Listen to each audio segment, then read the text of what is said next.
twese turafashe urugendo tugiye Arusha mu gihugu cya Tanzania ku butumire bw'inama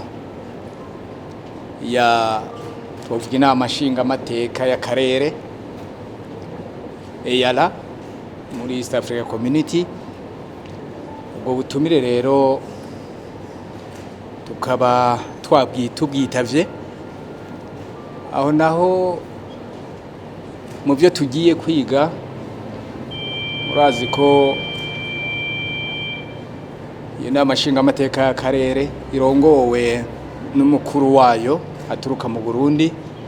Tugiye kuraba ko nitwari bwaje kuva afataje mu mabanga, tugiye kuraba noneho ingene ibintu byifashe, cyane cyane ibintu by'ubutunzi byamufasha kugira ngo ashobore gukora. Turabe amategeko ingene ameze, kuko araho bisaba ko inyanyugwa gatoya, kandi harimo n'inzego bifuza ko inzego zojaho.